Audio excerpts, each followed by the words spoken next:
there, welcome back to the Rancher's Homestead. I'm Stephanie, and today we are going to be canning black beans. Now, some people will say, why would you go through the process and the time to can your own beans at home when you can buy them for fairly cheap in the can at the store? Well, there are two reasons why I like to can my own beans at home. The first reason is cost. While a can of black beans or kidney beans or whatever is usually just over $1, sometimes less, is fairly cheap, you can actually buy dry beans for even cheaper and buy them in bulk and store them in these gamma seal buckets. Ooh, I have this pretty tight here. These gamma seal buckets that just have a twist top, and you have beans always on hand. Now, I have bought a 25-pound bag of black beans. I do that with all of my beans, and I have not bought beans in probably over a year. I buy them on Azure Standard, which is the grocery co-op that I use online, and then I pick them up. I will drop a link here in the description to Azure Standard, but you can also go back through some of my videos and see a video I did all on what it is. And I store them in these buckets and I have them for so long. So that's my number one, is cost. It is cheaper, but probably the most important reason why you would want to can your own beans at home is that the cans from the store are not properly prepared. Which means is that the beans have not likely been soaked long enough to neutralize the phytic acid in beans. Beans can be a very healthy product if they're properly prepared. And so what you want to do is break down or neutralize that phytic acid in beans so that it can grab the nutrients, or it can give you nutrients to your body and not grab the nutrients from your body and flush it out. So canning them from at home is one of the surefire ways to do that, because you can soak it and you're in control of how long those beans are soaked. So things like legumes and grains and things like that always are better when they are soaked. They're going to give you a really healthy, nutrient-dense product when you soak them. So the first step you're going to want to do before you do anything else when you're going to get ready to can is figure out how much dry beans you need per jar.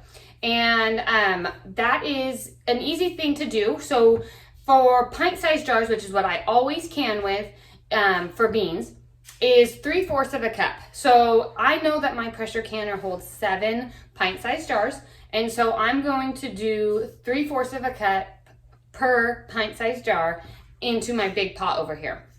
If you're going to do quarts, you want about a cup to a cup and a quarter of dry beans per quart-sized jar, and you can do 7 quart-sized jars in a standard pressure canner.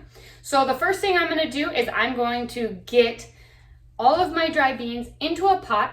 I'm going to fill it with water 3 times the amount and let it soak for anywhere from 12 to 36 hours. I usually do about 24.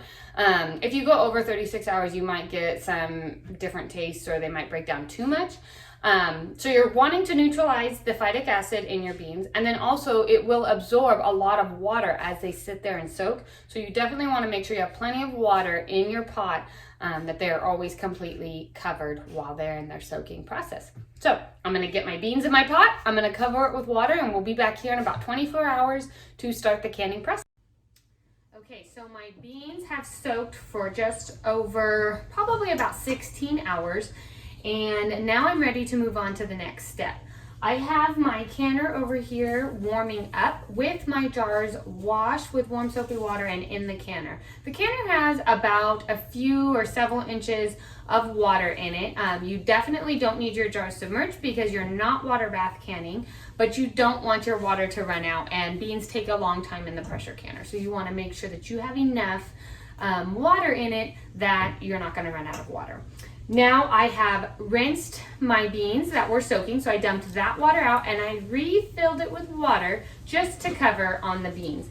And I'm going to go ahead and put this back onto the stove and heat it back up. I'm gonna bring it to a simmer, and I'm gonna let it simmer for about 30 minutes. And all this is doing is you're not really cooking the beans, but you're starting the process. And that is so that your beans absorb more water, or enough water that it's easier to judge how much to put into your jars, because as they go in the pressure canner and cook the rest of the way, they will expand as they cook. And so you wanna try and get them to their size that they're gonna be, so that you can fill your jars the appropriate amount and not overfill them. Okay, so my beans have been going for about 30 minutes, and then I went ahead and turned them off of the heat, and I pulled my very hot jars out of the canner. And now I'm just gonna go ahead and fill my jars. Now, beans are gonna expand even more as they cook in the canner, and so you wanna give it a really generous headspace. So we're gonna do 1 inch to 1.25 inches headspace, which is about right to the elbow of the jar. I like to use wide mouth jars for my beans because they're easier to scoop out once they are cooked and big and whole. So I'm gonna go ahead and fill my jars to about 1 inch to 1.25 inches of a headspace. Okay, my measurements were just about at 7 pint jars, so that's exactly what we want, and that's what will fit in my canner. And so you want to get them all filled. Once you have all your jars filled to 1 inch, 1.25 inches headspace, you are going to go ahead and add in about 1/4 or 1/2 teaspoon of salt to each of your jars. Now, the salt is just for flavor. You don't have to add that. If you have any reason that you don't want to add salt to your jars, you don't have to. If you were doing quart-sized jars, you're going to go ahead and add in a full teaspoon into each of the jars. Okay, so now I'm just going to add my 1/2 teaspoon to each of my pint jars. And then I'm going to go ahead and add in, fill the rest of the jar with water, just until you get that 1 inch headspace. So as you can see in some of these, the liquid line ends about right here, and you're just gonna wanna add it so that it gets up to the brim. And I just have warm water here from the sink.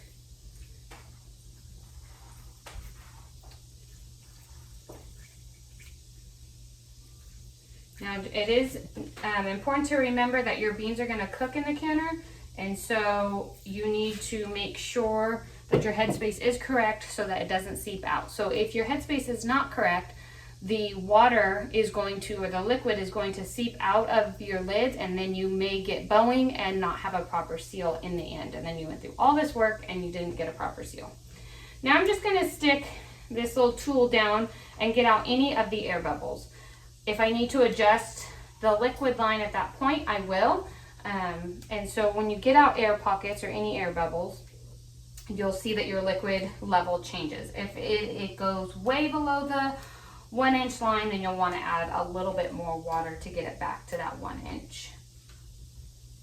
And you can use any object that you want to stick down there, the back of a wooden spoon or anything like that. Okay.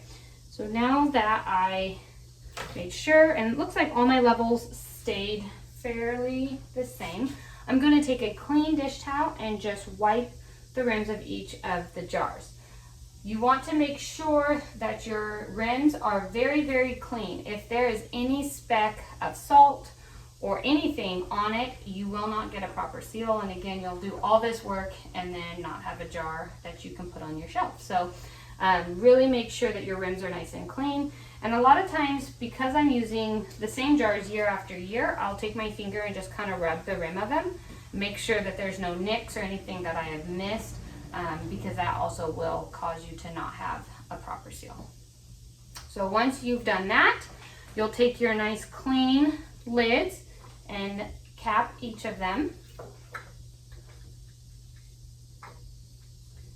And then you will take your clean rings and you're going to screw each of them down. You just want them to be fingertip tight that means that you're not really cranking them down because you want to be able to get them back off after they come out of the canner. So you just want them, give them a good tighten just with your fingertips, and that'll be just fine.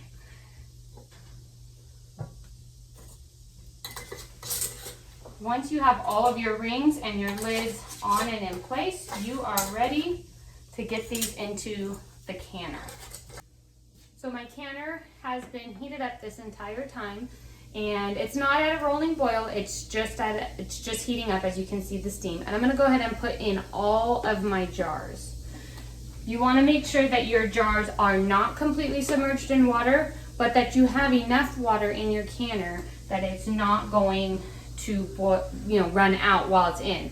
These pint-sized jars are gonna go in for 1 hour and 15 minutes. And so they're gonna be in that canner for a very long time, which means that you wanna have sufficient enough of water that it doesn't boil out, and that you are able to, they're always gonna have some water in there. So you also wanna make sure that your jars are not touching each other. You wanna have enough room around each of them, and that they do not clink together as they go through. Now that I have all of my jars in, I'm gonna go ahead and put my lid on and seal it shut. When this is sealed shut, you're going to leave your temperature at the right on your stovetop, just to about medium, and let the heat build up in there. You will see some steam start to come out of this valve over here, and that is when you know that you are ready to start your timer for 10 minutes and let it vent so that all of the air can come out before you put on your weighted jiggler. Okay, so my timer has gone off for the 10 minutes of venting, and now it's time to put on my weighted gauge. Now I'm above sea level, so I'm going to put it at 15 pounds. If you are at sea level or up to 1,000 elevation, you'll do 10 pounds. And you're just gonna slip it on over and let your canner start coming up to its appropriate pressure. Now your jiggler is what is going to determine if you're at the right pressure or not, as you can. You won't start your timer for your jars until it is at the right pressure for your canner. Now, most all-American pressure canners have a dial gauge and they have a weighted gauge. I always follow the weighted gauge because weight never changes, and I know that it's accurate. Your dial gauge, if that's the one you want to follow by, you are going to want to get it tested every single year at your local extension office to make sure that it's accurate and nothing has happened in the off season when you're not using your canner. That's why I just always go with the weighted gauge. My All-American canner has both. You do not want to compare the two because if this is off, then you're really going to be all screwed up. So you just want to pick one and go with it. Okay, so the jiggler has started, and that is when you will start your timer. And this is when you're going to use it to just adjust the pressure. You want to hold pressure at whatever poundage you have set it for. So for my level, sea level, I am doing 15 pounds. And so what I'm looking for is this to jiggle 1 to 4 times every single minute.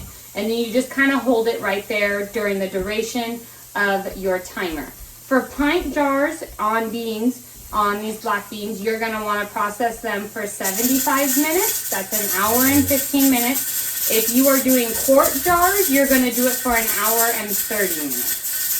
One thing that you're going to want to remember when you're at this stage is not to walk away from your canner.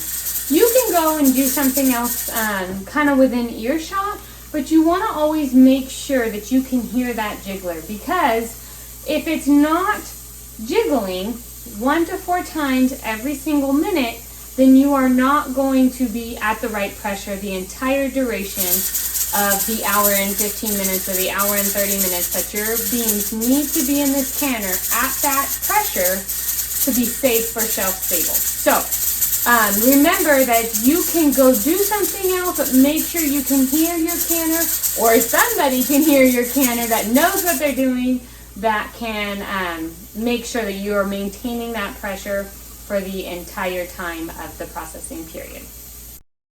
Okay, so the timer is going off, so we're going to go ahead and turn off our stove. And then we're not going to touch the canner or anything, and we're going to let it come down all the way to 0. This part is really important. If you release pressure too quickly, your jars will break. And so we don't touch anything, we just turn it off. We don't even move it off of the heat. Just leave it where it's at, and you'll watch your dial gauge go all the way down to 0. And once it hits that, you can go ahead and take your weighted gauge off. Okay, so it came all the way back down to 0, and I'm going to go ahead and just take my weighted gauge off. It's very hot, so be careful. And then I'm going to let it sit here again for another about 5 minutes. You can hear it still releasing more pressure, and so we want to let all of that come out. So I usually wait about 5 minutes, and then I will undo the lid, take the lid off, wait a couple minutes, and then pull the jars out. The reason behind waiting a couple minutes after the lid comes off is just to not shock the jars. Kind of the same reason of why we're bringing it down slowly and doing all of these steps. It's the same thing. We just want to make sure that our jars have the best opportunity of coming out of a very high pressured canner and out onto our shelves without being shocked and without breaking or cracking. So I will let this go for about 5 minutes. Take the lid off, let it sit for a few minutes, and then our lid off, and then we're going to let it come out. Just a little bit more steam and heat come out for just a second, and then I'll go ahead and pull out the rest of my jars. Now this part's really crucial because there might be a little bit of water on the tops of your jars, and you want to resist the urge to kind of tip it and tilt that off. Right now your seals are not sealed. Well, some of them may have sealed in the canner, but it's unclear yet if they all have. You really, really, really need to be very fragile with them. Don't clink them together. Don't tip anything or anything like that, because the rubber has not properly sealed. And if you get any particles within underneath it, then they could potentially not seal at all. Now, if anything happens and your jars don't seal, it's not wasted food. Stick it in the fridge, use it within a week or two, and you're good to go. They just won't be shelf stable. So I'm going to go ahead and pull out my jars one at a time and stick them here on a nice clean kitchen towel.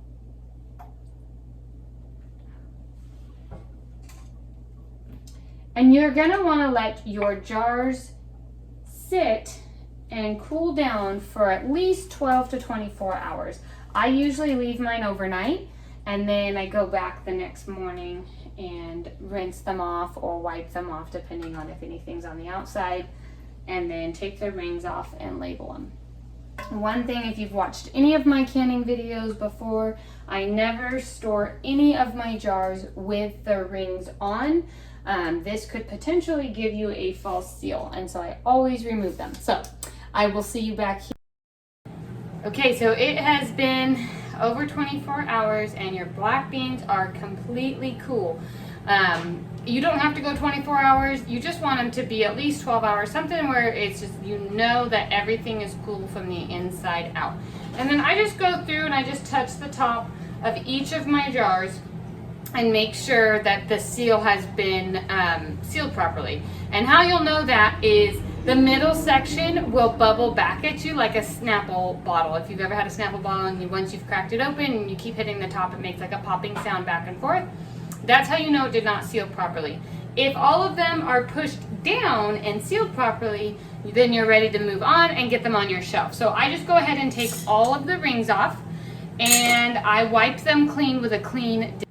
So then you're just gonna go ahead and wipe your jars nice and clean.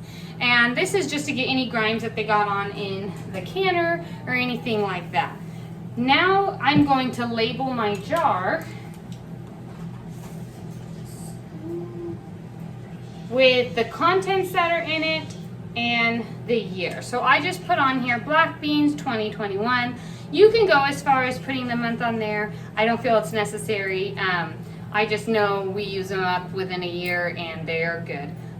If you, any canning books or anything you read, they'll say they're shelf stable for up to a year. That's questionable for me. I would go longer, but you do what you feel is safe. Always use your senses, your sight and your smell. If it looks nasty, if it smells nasty, just toss it out. one thing that I always get asked is why I don't store with my rings on. And so I want to clarify that. When you're storing them, you don't need to have your rings on them anymore. The rings' sole purpose is to hold the lid in place while it's going through the canning process and when it's cooling down and sealing properly. Once that's happened and your lid is on, you could run this underwater. It's not going to go anywhere. You need to pop it off. It is sealed on. And so your ring, all it's doing is being on there for no purpose at all, other than to, if for any reason that lid comes undone and not sealed any longer, your lid will hold it into place. And then you will have a false seal, thinking that you have a sealed safe jar when you do not. So I never store with my rings on, which means you don't need to store a ton of rings. You can use the same rings over and over again because they're off of the jars, and you just need a handful of rings for canning projects that you do. So that's really important, and I feel like that's a pretty big step that I would push for, to not store your jars with your rings on, just for the sole fact of safety and making sure that you don't get any false seals. Now, we moved cross country in January, so that was in the middle of winter, and we went from California to Missouri, which is a huge temperature change. And I took all of my jars that I had canned over the last year and took them with us in the move. I wrapped each one individually in wrap. I had styrofoam on the bottom. I was so careful to preserve all of my food. I did not put any rings back on my jars when I wrapped them. I simply wrapped them in tissue paper and put them into the bin that I was taking them with.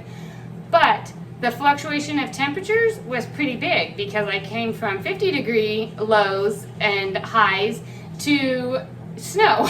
So, and they sat in the car for 3 days as we traveled out here, and when we made stops and things like that where there was snow and really low temps. I lost 3 jars during that time where my lids came undone. Had I had my rings on, I would not have noticed that. Now, they had mold growing on the top, so I noticed that the lids, and they didn't lose until later on. So once I got here, got them out on the shelf, they sat for months, and then I looked at them and noticed that that there was some mold growing in it. And then when I pulled the jar off, the lid was no longer sealed on there. So that's just a little example of why it's so important to not store with your rings on. So now we're ready to get these on the shelf. You have a healthy, safe, and a cheaper product that you can use in any meal that you want. And I hope this was helpful. I hope you learned something, and that pressure canner is not so scary after all.